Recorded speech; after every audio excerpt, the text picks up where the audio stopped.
बिस्मिल्लाहिर्रहमानिर्रहीम। अस्सलाम वालेकुम फ्रेंड्स, आप देख रहे हैं हमारा YouTube channel CSC guide official और मैं हूं Mohammad Irfanullah, positive attitude with titanium thinking. चल गुरु, आज हम बात करेंगे रिक्वायर्ड डॉक्यूमेंट्स। जो वीज़ा के लिए रिक्वायर्ड डॉक्यूमेंट्स होते हैं वो कौन कौन से होते हैं। मैं अपनी अंडरस्टैंडिंग के मुताबिक जो मैंने दोस्तों से पता किए हैं, जो ऑलरेडी जो पहला बैच गया उनसे जो पता किया है, वो सारा जो है मैं आपके सामने रखने जा रहा हूँ। अगेन मैं कह रहा हूँ, अगर कोई सस्ता दानिश्वर आ जाता है या काठा अंग्रेज़ आ जाता है, कोई वो ऐसा नहीं है ये ऐसा है, तो वो उनके हिसाब से वैसा होगा। मैंने अपनी बेस्ट फाइंडिंग्स के हिसाब से जो मुझे इन्फॉर्मेशन मिली है वो मैं आपके साथ जो है शेयर करता हूँ। क्योंकि कोई भी स्टूडेंट होता है, मैं उसे जो वीज़ा लगवाना चाहता है या जो भी मुझे लगता है कि ये जो है इसके पास इन्फॉर्मेशन होगी, तो मैं अपनी तरफ से इन्फॉर्मेशन उनसे लेता हूँ। ठीक है, तो जो फिर एक बंदे से दूसरे बंदे अगर कोई और मिल जाए तो उससे भी, मीन के 2-3 बंदों से अगर कन्फर्मेशन हो जाए, सेम इन्फॉर्मेशन मिल जाए, इट मीन्स के वो ठीक होती है। तो एक आध बंदे से भी मिल जाएगा ट्रस्टेड हो, फिर वो भी ठीक होता है। ठीक है, तो वो मैंने जितनी जो इन्फॉर्मेशन थी वो मैंने इकट्ठी करने की कोशिश की है। ओके हो गया।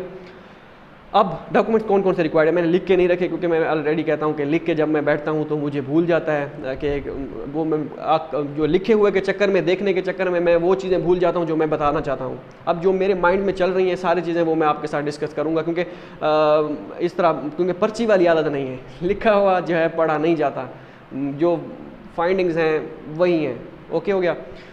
अब डॉक्यूमेंट्स कौन कौन से रिक्वायर्ड होते हैं वीज़ा लगवाने के लिए। जो चाइना स्कॉलरशिप के लिए स्टूडेंट है या स्टडी वीज़ा ऐसे समझे जिनका होता है, उनके लिए कौन कौन से जो है रिक्वायर्ड हैं डॉक्यूमेंट्स। ये मैंने कल भी वीडियो बनाई थी, मैंने पिछली वीडियो में बताया था, 20 मिनट की वीडियो थी, पूरी डिटेल के साथ मैंने बताया था, लेकिन वो ऑडियो का मसला था, वॉइस नहीं आ रही थी, वॉइस ही नहीं आई, पता नहीं माइक का इशू था या क्या चक्कर था। अब पहले आपको NOC चाहिए यूनिवर्सिटी से।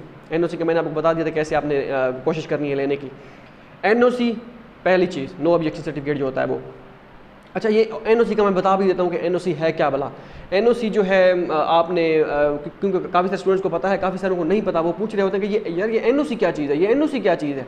NOC जो है वो एक डॉक्यूमेंट है, यूनिवर्सिटी आपको देती है, अलाउ करती है कि ये स्टूडेंट जो है इसको हम ये वापस आने के लिए हम इसे अलाउ करते हैं, हमें कोई मसला नहीं है। अगर ये अपना खर्चा सारा जो है क्वारंटाइन का, टिकट एक्सपेंस जो भी है वो खुद ये बर्दाश्त करेगा, तो हमें कोई मसला नहीं है। डिटेल लिखी होती है उस पर, इस नेम आपका, पासपोर्ट नंबर आपका, ड्यूरेशन, डिग्री ड्यूरेशन के इसका डिग्री ड्यूरेशन फ़लाँ से फ़लाँ है, मेजर आपका लिखा होता है, स्कूल आपका लिखा होता है, ये सारी चीज़ें उस पर लिखी होती हैं, समअप की हुई होती हैं कि ये स्टूडेंट है, और नीचे लिखा होता है कि ये सारे खुद एक्सपेंस बर्दाश्त करेगा, जो है हम इसे अलाउ करते हैं वापस आने के लिए चाइना। तो ये होता है NOC। अगर सैंपल आपको नहीं पता तो वेबसाइट में मैंने लास्ट वीडियो अभी जो मैंने पहले बनाई है उसमें मैंने कहा था कि अपलोड कर दूंगा, उसके फ़ौरन बाद ये वीडियो बना रहा हूँ, तो अभी तक अपलोड नहीं किया, तो वो मैं इंशाल्लाह 2-3 NOCs के सैंपल जो है उसमें अपलोड कर दूंगा। वो अपनी मुतल्लिका यूनिवर्सिटी को आप सेंड करके आप उनसे ले सकते हैं, मतलब ले सकते हैं, उनको इंडोर्स कर सकते हैं कि हमें इस तरह के चाहिए। ओके हो गया। NOC पता चल गया कि क्या चीज़ है। अब ये डॉक्यूमेंट्स, अगर ये NOC आपके पास जो है हथियार है, अगर ये आपको मिल जाता है, इट मीन्स कि आपका वीज़ा कंफर्म है, आप वीज़ा लगवा सकते हैं। JW फॉर्म और उसकी इतनी ज़्यादा वक़्त नहीं है जितनी NOC की है। ओके हो गया।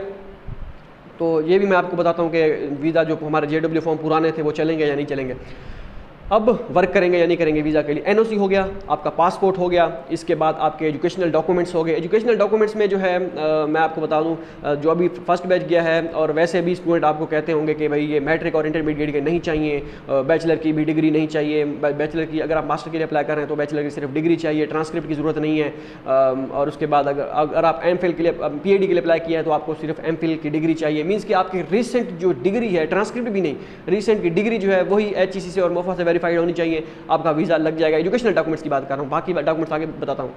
तो इनमें कि भाई हुआ है ऐसा, डिग्री ऐसा होता है, आप जो है लेटेस्ट डिग्री आप लेके जाएं जो आपकी जो है होगी वो चल जाएगी, मीन्स के उसके साथ भी वीज़ा लग जाएगा। लेकिन ये पाकिस्तान है, इसमें कुछ भी हो सकता है। अगर आप एक डॉक्यूमेंट लेके जा रहे हैं, 4-7 और डॉक्यूमेंट लेके जाएं अपने, जो भी आपने वेरीफाई करवाए हुए हैं, तो क्या दिक्कत है भैया।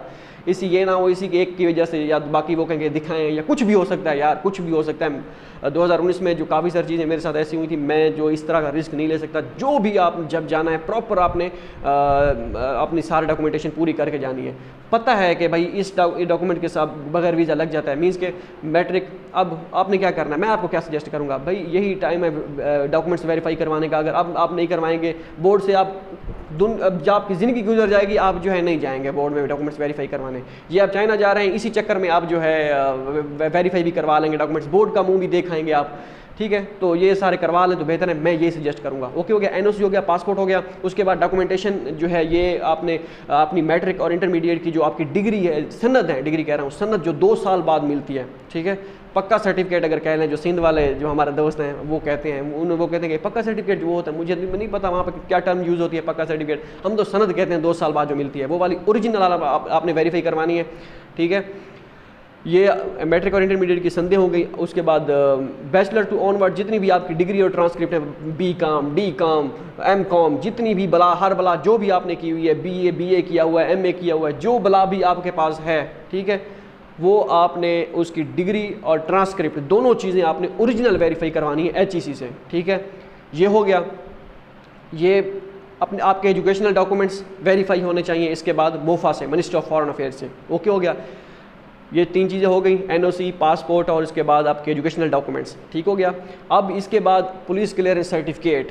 पुलिस क्लियरेंस सर्टिफिकेट में एक चीज़ ये भी है कि अगर आपने पिछले 5 सालों में चाइना का चक्कर लगाया हुआ है, चाइना गए थे पिछले 5 सालों के ड्यूरेशन में, तो आपको पुलिस क्लियरेंस सर्टिफिकेट की ज़रूरत नहीं होती, क्योंकि अभी जो स्टूडेंट गए हैं फर्स्ट बैच में, उनमें काफ़ी सारे ऐसे थे जिनके जो ऑलरेडी 2020 में आए थे, चाइना जा चुके थे, तो उन्होंने पुलिस क्लियरेंस सर्टिफिकेट वेरीफाई नहीं किया। लेकिन पाकिस्तान है, कुछ भी हो सकता है, अपने डॉक्यूमेंट्स पूरे करके लेके जाएं। एंड में मैं आपको सजेस्ट भी करूंगा कि अगर आपको जेरी वाले ये कहते हैं कि ऐसा आप हम कर रहे हैं, लेकिन अब वीज़ा लगे या ना लगे, आप ऐसा हम करें या ना करें, आपके डॉक्यूमेंट्स भेजने, तो उसका भी मैं आपको बताता हूँ, ऐसा मत कीजिएगा। अच्छा ठीक है, तो आप, लेकिन मैं आपको ये सजेस्ट करूँगा पुलिस क्लियरेंस सर्टिफिकेट बनवा लें, उसको मोफा से भी वेरीफाई करवा लें। क्या 1-2 दिन लगेगा आपको, मेंटली तौर पे आप फुली तौर पे सेटिस्फाइड होंगे कि भाई अब जो है कुछ नहीं होने वाला। वैसे लग जाएगा जिन्होंने ट्रैवल किया है, मैं वैसे आपको बता रहा हूँ कि अगर, क्योंकि कुछ भी हो सकता है यार, पाकिस्तान है, कोई भरोसा नहीं है। मतलब कि ऐसी चीज़ें भी होती हैं जो हमें हमारे गुमान में भी नहीं होती। ये नहीं कि पाकिस्तान बुरा है या इस तरह का, मैं कोई वो नहीं कर रहा, लेकिन ये है कि मतलब कि कुछ भी हो सकता है। आप अपने, मेरे कहने का मकसद ये है कि आप अपने डॉक्यूमेंट्स पूरे यहाँ से लेके जाएं। मैं आपको ये सजेस्ट करूँगा, जो मुझे अच्छा लगता है कि मैं जो करूँगा वही मैं आगे बताऊँगा ना। ये तो नहीं है कि ना मैं आपको कहूँ कि ऐसा ठीक है, लेकिन मैं खुद कोई और चीज़ करूँ, तो ऐसा भी मुझे तो जेब नहीं देता। पुलिस क्लियरेंस सर्टिफिकेट हो गया, ठीक है, जो ट्रैवल किया था उन्होंने अगर करना है तो कर लें, ओके, बनवाना है तो बनवा लें। मैं तो यही कहूँगा बनवा लें। जो न्यू है, जो नहीं गए अभी तक, जो मेरे जैसे स्टूडेंट हैं जो अभी तक नहीं गए, उन्होंने तो लाजमी बनवाना है पुलिस क्लियरेंस सर्टिफिकेट। अगर पहले बनवाया था अप्लाई करते वक्त, वो तो एक्सपायर हो गया होगा, आपने दोबारा बनवाना है, वो ओके हो गया। चौथी चीज़ ये हो गई। उसके बाद मैं आपको बताता कि एडमिशन नोटिस भी आपके पास होगा, जो 2020 में या 21 में आपको यूनिवर्सिटी ने सेंड किया होगा, वो भी आपने अटैच करना है, वो भी, उसकी भी फ़ोटोकॉपी साथ लेके जाइएगा। ओके हो गया, ये हो गया। उसके बाद हो गई जो है कोविड वैक्सीनेशन सर्टिफिकेट जो होता है, वो भी अपना जो है आपने साथ लेके जाना है, क्योंकि ये लास्ट वीडियो में जो जब पहला बैच जा रहा था डॉक्यूमेंटेशन के, मैंने वीडियो बनाई थी, उसमें मैंने नहीं बताया था, मुझे पता नहीं था। मैंने 2-3 दोस्तों लड़कों से पता किया था कि कौन कौन से डॉक्यूमेंट चाहिए, उन्होंने इस चीज़ का मुझे बताया ही नहीं था। खैर वो तो सब चलेगा, उन्होंने जब जो जाता है उसको मज़ीद चीज़ें भी पता चल जाती हैं जब वो उसमें जेरी ऑफिस में जाता है या जो जा रहा होता है। लेकिन बताना जो है फ़र्ज़ बनता है। उस वक्त मुझे उस चीज़ का बिल्कुल भी पता नहीं था कि ये चाहिए। शुक्र है किसी का मसला इस वजह से नहीं बना था कि ये इसने वीडियो में नहीं बताया था, ठीक है। तो वो भी आप कोविड वैक्सीनेशन सर्टिफिकेट जो है, जो 100 रुपये ऑनलाइन चार्जेस में लगते हैं, वो आप प्रिंट करवा के वो लेके जाइएगा। QR कोड लगता है, उस पर लगा होगा, वो स्कैन करेंगे, हाँ भी इसकी वैक्सीनेशन हुई है, तो वो आपने कोविड सर्टिफिकेट भी साथ, वैक्सीनेशन सर्टिफिकेट भी साथ लेके जाना है। ओके हो गया। इसके बाद मेन चीज़ जो अब आती है वो आती है बैंक स्टेटमेंट, जिससे हमारी सब की जो है, हमारे सब की कांपे टांगती हैं, वो बैंक स्टेटमेंट है। बैंक स्टेटमेंट इतना मसला नहीं होता कि उसमें लफड़े बहुत ज़्यादा होते हैं। अब क्या इसमें थोड़ी सी डिटेल्स में आपको मैं क्लियर करके वाजे करता हूँ बैंक स्टेटमेंट का क्या सीन है, क्योंकि काफ़ी सारे दोस्त अब आप जो है बैंक स्टेटमेंट का पूछ रहे थे। ये लाइट चली गई है, UPS ऑन है, तो काफ़ी सारे जो है हमारे दोस्त अब आप बैंक स्टेटमेंट का पूछ रहे थे। हमारे पास बैंक स्टेटमेंट नहीं है यार, ये कहाँ से लाएंगे, हमारे खुद की नहीं है, चचा के बेटे की है, इसकी है, उसकी है, सारी चीज़ें मैं आपको बताऊँगा। पहले तो यह है कि बैंक स्टेटमेंट का आपका खुद का अकाउंट हो तो अच्छा है, ज़्यादा अच्छा है, उसमें किसी किस्म का फड्डा नहीं होगा, ठीक है। अगर नहीं है, क्योंकि हर बंदे का अकाउंट खैर थोड़ी होता है, हर किसी के अकाउंट में पैसे थोड़ी होते हैं, और वो पिछले 6 महीने से फंक्शनल थोड़ी होता है। कई होते हैं जिन, और काफ़ी सारों का नहीं भी होता। अगर नहीं है आपका, तो आपके वालिद साहब का होगा, उसका यूज़ करें, आपके बहन भाइयों में से किसी का होगा उसका यूज़ करें।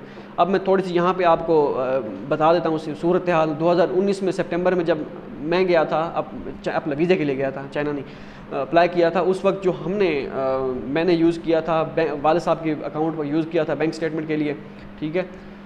तो उसमें एफिडेविट लगाया था कि भाई वाले साहब का कि भाई ये मेरा बेटा है और इसको मैं सपोर्ट कर रहा हूँ, ये चाइना पढ़ने जा रहा है, जो भी इसके एक्सपेंसेस होंगे, जो भी लिखा होता है वो जो मैं अभी पासपोर्ट मैंने रिन्यू करवाया है, तो पुराने डॉक्यूमेंट्स मैंने देखे हैं, उसमें वो एफिडेविट पड़ा था।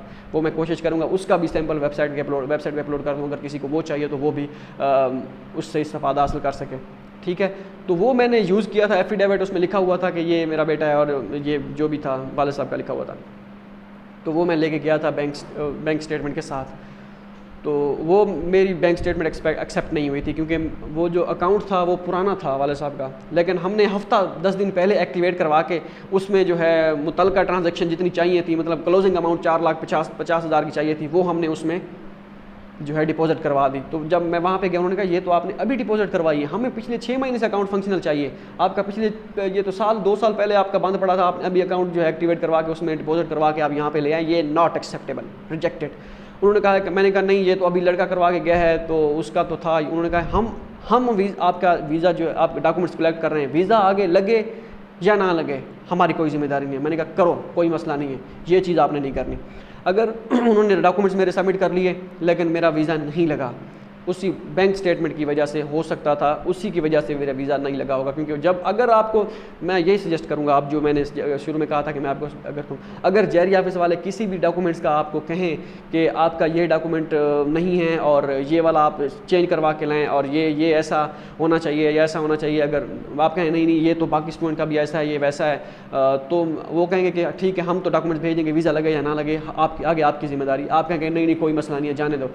इस तरह नहीं करना। जो रिक्वायरमेंट वो कहते हैं ना, उनको आप पूरा करके, चाहे 1-2 दिन एक्स्ट्रा लग जाए, दोबारा चाहे आपको घर वापस क्यों ना जाना पड़े, ठीक है, लिया क्यों ना आना पड़े, तौसा शरीफ क्यों ना जाना पड़े, डीजी खान क्यों ना जाना पड़े, आपको वापस अगर आना पड़े तो आइएगा, डॉक्यूमेंट अपना पूरे साथ लेके दोबारा अप्लाई कीजिएगा जब कोई ऑब्जेक्शन ना हो। अगर एक मरतबा आपकी रिजेक्शन हो गई वीज़े से तो फिर वीज़ा लगना बड़ा मुश्किल है। और मैं इस स्टोरी बताऊंगा कि एक और भी दोस्त था, उसका भी वीज़ा नहीं उस वक्त नहीं लग रहा था, तो उस वक्त उसने क्या किया था, वो आखिरी हल है, ठीक है, वो इंशाल्लाह हम बाद में अपनाएंगे, उसका मैं आपको बता दूंगा।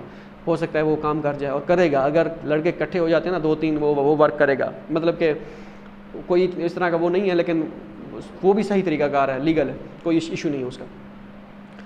अब ठीक है, क्योंकि सारी रिक्वायरमेंट्स पूरी होती हैं तो फिर थोड़ा सा अगर ऊपर नीचे चीज़ें हो जाती हैं उसको कवर करने के लिए वो तरीका अडॉप्ट किया जा सकता है।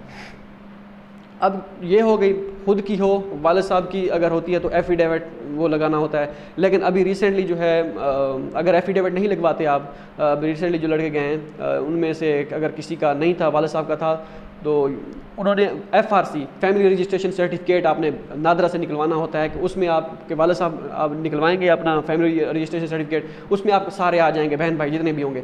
तो वो आप जब लेके जाएंगे, मेरे ख्याल में ये इजी चीज़ है, वो आप जब लेके जाएंगे 1000 रुपये आपका लगेगा, वो आपको फैमिली रजिस्ट्रेशन सर्टिफिकेट निकाल देंगे नादरा वाले।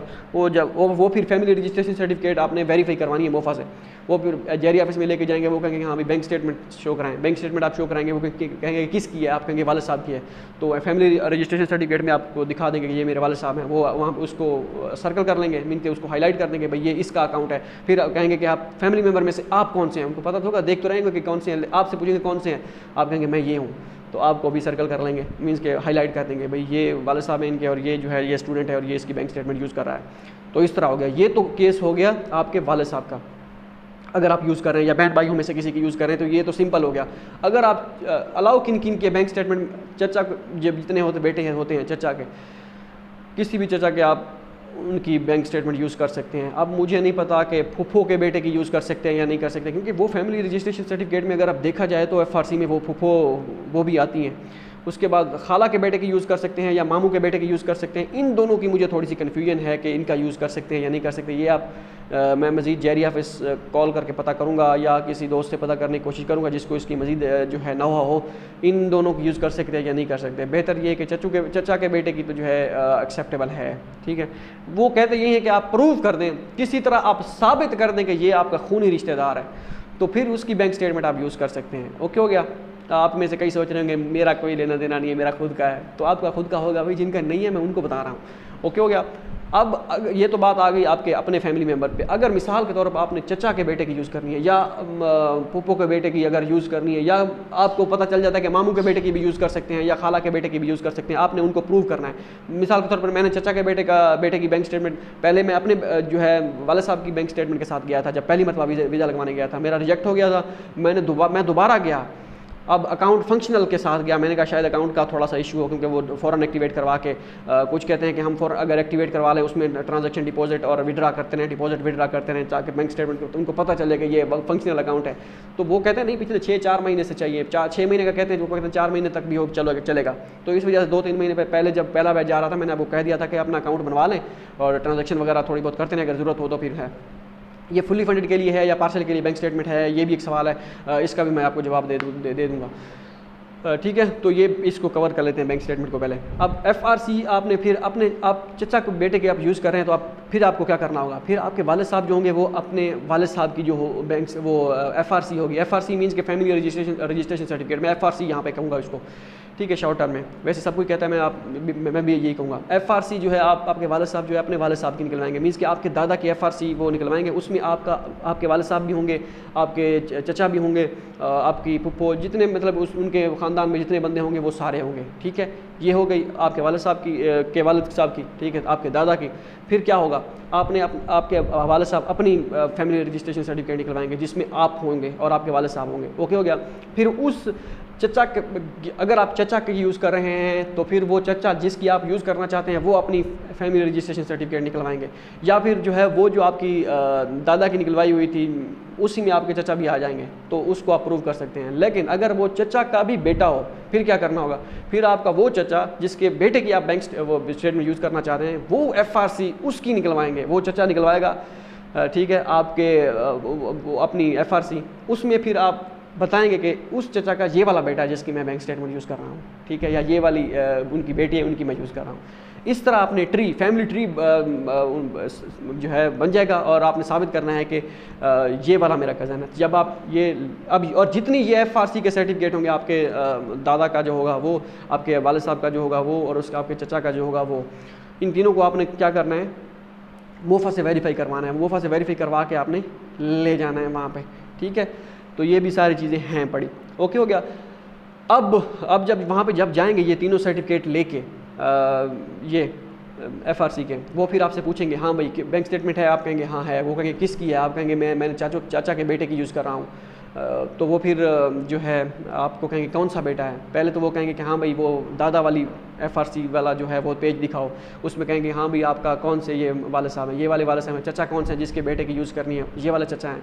और फिर आपके जो वाले साहब हैं उनकी जो फैमिली रजिस्ट्रेशन होगी, जो जिनमें आप होंगे, वो आपसे पूछेंगे इनमें से आप कौन से हैं, आप कहेंगे मैं ये वाला हूँ और उस पर अच्छा ठीक है, आपके जो चचा की जो FRC है इसमें कौन सा बेटा है जिसकी आप बैंक स्टेटमेंट यूज़ कर रहे हैं, आप कहेंगे ये वाला बेटा है। ठीक है, तो फिर आप वो हाईलाइट करते जाएंगे। इस तरह वो ट्री उनको पता चल जाएगा कि ये वाकई इसका खूनी रिश्तेदार है और इसकी बैंक स्टेटमेंट जायज़ है, मतलब यूज़ कर सकते हैं।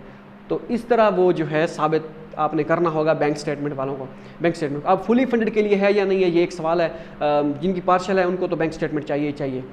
अब फुली फंडेड फ़िलहाल की जो कंडीशन थी और जो पहला बैच गया था उनकी, चाहे फुली फंडेड थी चाहे जो थी, उनका लिखा हुआ था फुली फंडेड, इतना स्टाइपेंड, ये वो सारा कुछ, CSE हो जो भी हो, उन्होंने बैंक स्टेटमेंट जमा करवाई है एज़ पर माई इन्फॉर्मेशन, जो मैंने इन्फॉर्मेशन इकट्ठी की है। हो सकता है कोई एक आध ना करवाई हो उसने, वो आपको जानता हो, मैंने तो नहीं करवाई। मतलब जितनी मैक्सिमम जो थी, जो सारी थी, वो जो उन्होंने सब ने जो है, मैंने लड़कों से 2-3 से पूछा है, उन्होंने कहा सब ने करवाई हैं। ठीक है, सब ने करवाई हैं, मतलब सब ने करवाई हैं। ओके हो गया। ओके, ये हो गया। फुली फंडेड के लिए भी बैंक स्टेटमेंट ज़रूरी होगी। इसका डेफिनेट सीधा सवाल है कि आपके अगर अकाउंट आपका है तो उसमें जब 4,75,000 की बैंक स्टेटमेंट उनको चाहिए। पहले 4,50,000-60,000 की थी, अब मजीद उन्होंने 10-15,000 जो एक्सटेंड कर दिया। अभी जो एक 10-15 दिन पहले, 20 दिन पहले एक लड़का गया है, उन्होंने 4,75,000 की मांगी है। डेफिनेटली जब आप जा रहे हैं चाइना और फ़िलहाल की कंडीशन के मुताबिक आप टिकट भी करवाएंगे, आपके कोविड एक्सपेंसेस, मतलब कोविड कह रहा हूँ, क्वारंटाइन एक्सपेंसेस भी होंगे, उनको सबको मिला के जो है आपकी फैमिली वो जो होगा बैंक स्टेटमेंट, इतनी तो आपके अकाउंट में बिल वैसे भी होने चाहिए। तो जब आपके पास पैसे कलेक्ट कर लें, 4,75,000 आ जाए, ठीक है, आप क्या करें, आप चले जाएँ वीज़ा लगवाने के लिए डॉक्यूमेंट्स तैयार करके। जैसे ही आप वीज़ा के लिए अप्लाई करें 2-3 दिन में 4 दिन में वीज़ा लग जाता है, डॉक्यूमेंट्स आपके वापस आ जाते हैं। जैसे ही आपको वीज़ा लगे मिले ना, वो खाली कर दें अकाउंट, जिसके थे वापस कर दें उनको, भाई ये ले अपने वापस ले लें, शुक्रिया, आपकी कोई ज़रूरत नहीं है आप हमें, ठीक है। तो आपने उनको वापस कर देना है। मीन्स के कोई कहते हैं ना कि वो हम जो बैंक में पैसे रखवाएंगे तो वो कितने दिनों के लिए होने चाहिए, बस वो उतने दिनों के लिए होने चाहिए जितने दिनों में आपका वीज़ा लगता है। जैसे ही आप जेरी ऑफिस से पासपोर्ट उठाएं और जेरी ऑफिस वाले जब वापसी आते पे आप अपना फ़ोन नंबर लें, पहले उनको कॉल करें या उनको ट्रांजैक्शन कर दें जिनकी थी वापसी, ये लो भाई, इतना टाइम चाहिए। इसके अलावा ये नहीं जैसे यूरोपियन कंट्रीज़ में होता है आपको बैंक स्टेटमेंट 40-50 लाख की चाहिए और महीना कह रहा हूँ साल, 5-6 महीने या साल 2 साल वो रहने चाहिए। इस तरह की कोई शर्त नहीं है। जैसे जब भी वीज़ा लग जाए खल्लास, उसको खली वली करें, ठीक हो गया। ये हो गई FRC और बैंक स्टेटमेंट, सारी चीज़ें इसमें हो गई कवर। अब इसके बाद मज़ीद कौन सी चीज़ बची है, मेरे ख्याल में और तो कुछ नहीं बचा जो मुझे याद आ रहा है। अब 3-4 फ़ोटो भी आप अपने साथ लेके जाइएगा, हाँ 3-4 फ़ोटो भी साथ लेके जाइएगा। 4 फ़ोटो हों कम से कम कलर्ड जो है आपकी जो लेटेस्ट, ठीक है। तो ये सारे रिक्वायर्ड डॉक्यूमेंट्स आपने साथ लेके जाने हैं। और इसके बाद और कोई चीज़ मेरे माइंड में नहीं आ रही जो अभी तक मैंने ना बताई हो, सारी चीज़ें कवर हो गई हैं। JW फॉर्म का जो है वो कह रहे हैं, हाँ JW फॉर्म कोई कह रहे हैं कि हमने नए बनवा लिए, हमने 2020 में बनवाए थे, वो एक्सपायर हो चुके हैं, ये है वो है। तो भाई जब जो पहले लड़के गए हैं फर्स्ट बैच का, मैं इसलिए हवाला दे रहा हूँ, आप दोबारा कहेंगे फर्स्ट बैच का दोबारा हवाला क्यों दे रहे हैं, क्योंकि हमने उन्हीं को हमारी जो भी सिचुएशन होगी मोस्टली हमें उन्हीं को ही फॉलो करना होगा और वही चीज़ हमारे लिए होगी, ठीक है। तो वो उन्होंने कहा कि जब हम वहाँ पे गए पहले डॉक्यूमेंट्स लेके, जो पहला जेरी ऑफिस में डॉक्यूमेंट्स जमा कराए हमने, JW अपना पुराना जो था वो भी हमने जमा कराया था कि ये भी ये लें, और उन्होंने साइड पे करें, ये हमारे से फारेगा, इसको साइड पे करो, ये तो 2020 का, ये एक्सपायर हो चुका है, इसको साइड पे करो। तो फिर उन्होंने कहा NOC दिखाओ, NOC दिखाई, फिर जाके काम बना। मीन्स कि NOC वैसे भी थी, उन्होंने JW फॉर्म कहने का मतलब ये कि उन्होंने साइड पे कर दिया, चाहे नया हो या पुराना। नया हो तो शायद वो कर लें, अगर पुराना हो तो ये नहीं कि वो पुराना हो चुका है आप नया बनवाएं, यूनिवर्सिटी से हमारा एक्सपायर हो गया है तो कोई मसला नहीं है। उन्होंने NOC को उसको साइड पे रखा, क्या कहते हैं उसके JW को NOC उन्होंने एक्सेप्ट किया बाकी रिक्वायर्ड डॉक्यूमेंट्स के साथ जितने भी थे। ओके हो गया। तो ये सारी चीज़ें थी रिक्वायर्ड डॉक्यूमेंट्स। मैं आपको दोबारा ओवरव्यू बता देता हूँ, ये डिटेल से आपको सारी चीज़ें लग नहीं पता। NOC, पासपोर्ट, उसके बाद आपके एजुकेशनल डॉक्यूमेंट्स कौन कौन से वो बता दिया मैंने, बैंक स्टेटमेंट, ठीक है, उसमें सारी चीज़ें FRC वगैरह वो भी, ठीक है। और इसके बाद पुलिस क्लियरेंस सर्टिफिकेट और एडमिशन नोटिस आपका होगा वो, और इसके बाद जो हो गया क्या कहते हैं उसे कोविड सर्टिफिकेट जो है, वैक्सीनेशन सर्टिफिकेट वो आपका हो गया। और इसके बाद जेरी का ऑनलाइन फॉर्म होगा, जेरी ऑफिस का जो अपॉइंटमेंट लेने के लिए होगा, जैसे HEC की अपॉइंटमेंट लेते हैं वैसे उनकी भी अपॉइंटमेंट होती है, फॉर्म वगैरह फिल करना। तो बहुत लंबा चौड़ा फॉर्म होता है, उस वक्त 2019 में हमने किया था। तो वो कैसे फिल करना है जब हम जाने लगेंगे इंशाल्लाह वो भी मैं आपको बता दूंगा। 2019 में किया था वो, दोबारा देख के वीडियो वही मुझे देखनी पड़ेगी पुराने वाली, तो उसको देख के अपडेट करके इधर उधर से पूछ के बना देंगे, क्योंकि लाजमी है कि कहीं से इंफॉर्मेशन ली जाए। ओके हो गया। और जो मोफा से डॉक्यूमेंट्स करवाने होते हैं आपके एजुकेशनल डॉक्यूमेंट्स सारे मोफा से वो, और उसके बाद FRC वो मोफा से, और पुलिस क्लियरेंस सर्टिफिकेट, ये सारी चीज़ें मोफा से आपने वेरीफाई करवानी होती हैं बस। इसके अलावा मेडिकल की किसी किस्म की ज़रूरत नहीं होती कि मेडिकल भी डॉक्टरी करवानी है हमने बाहर जाने के लिए। ज़्यादातर डॉक्टरी ये जो हमारे जा रहे होते हैं, ख़ास तौर पर जो मज़दूर तबका हमारा होता है बेचारा, वो कहते हैं हम उनके डॉक्टरी कहते हैं, वो कहते हैं बस डॉक्टरी करवानी है, वो भी वीज़े के लिए चाहिए होती है। तो हमारी डॉक्टरी की कोई ज़रूरत नहीं है, मेडिकल की कोई ज़रूरत नहीं है। यही रिक्वायर्ड डॉक्यूमेंट्स हैं जो मैंने आपको बता दिए हैं, ठीक है। तो ये डॉक्यूमेंट्स आप पूरे करें। जिनके पास NOC है वो जाके वीज़ा लगवाएं, जिनके पास नहीं है वो वेट करें, और जिनकी यूनिवर्सिटी बिल्कुल ही सोई हुई है, जिसे कहते हैं ना सुत्ती पड़ी हैं, वो उनसे कहें कि भाई थोड़ा जागें, होश के ना खोलें, हमें NOC की थोड़ा सा बहुत करें। वैसे मेरे ख्याल में ये हर प्रोविंशियल गवर्नमेंट की अपनी पॉलिसी है, या उन्होंने यूनिवर्सिटी को खुद कहा हुआ है कि इनको NOC जो है आपने देना है, या इन यूनिवर्सिटी को अलाउ कर दिया है कि आप NOC दें। अगर इस तरह कोई सीन होता कि सारी यूनिवर्सिटीज़ जो हैं सबको अलाउ कर रही हैं, तो फिर वो सब NOC बांट ना देती, क्योंकि सही CUG वहाँ कोई ऊपर से आई है जो उनको जो है NOC उन्होंने 15-20 दिन हो गए हैं NOC दिया हुआ है, मीन्स कि उनको कहा गया होगा या उनको अलाउ किया होगा स्पेशल, ठीक है। बाकी यूनिवर्सिटीज़ का डाटा वो कलेक्ट कर रहे होंगे, बात जिनकी वो मर्जी होगी कि या जिनको वो देखेंगे कि भाई किन को वो हम अब NOC अलाउ करें, NOC दें और वो आएँ। तो इस तरह वो खुद की अपनी उनका एक उन्होंने मैकेनिज़्म बनाया होगा, उस हिसाब से वो कर रहे होंगे। ये नहीं कि भाई उन्होंने वो सबको NOC, अगर डाटा तो सबका कलेक्ट कर लिया उन्होंने, मोस्टली यूनिवर्सिटी ने डाटा फॉर्म वगैरह सब कुछ कर दिए हैं। अगर इस तरह कोई सीन होता तो हमें भी वीज़ा NOC मिल जाना चाहिए। लाजमी नहीं CAG वुहान को, वो तो कोई ऊपर से तो नहीं है ना, तो उनको खुद का जो है वो होगा मैकेनिज़्म, उनको CAG वुहान वालों को अलाउ किया होगा उन्होंने। ओके हो गया। मैं ये नहीं कह रहा कि CAG वुहान वालों को नहीं मिलना चाहिए, ये ना हो जो मेरे दोस्त देख रहे हैं CAG वुहान वाले वो कहेंगे ये हमारे खिलाफ है, इसको खुद को NOC नहीं मिला और हमें कह रहा है कि इनको भी नहीं मिलना चाहिए, क्यों मिला है CAG वुहान वालों को। ऐसा कोई सीन नहीं है, ठीक है। आप जाएंगे तो हम जाएंगे, आपका फर्दर प्रोसीड होगा तो प्रोसीड, यहाँ पे जेलसी वाली कोई बात ही नहीं है। ओके हो गया। ये थी इन्फॉर्मेशन। 25 मिनट की वीडियो बन चुकी है, पता नहीं कोई देखेगा या नहीं देखेगा, लेकिन जिसको चाहिए वो तो भाई देखेगा, कोई देखे ना देखे, शबीर तो देखेगा। मिलते हैं अगली वीडियो में, दुआ में याद रहेगा। अल्लाह हाफ़िज़।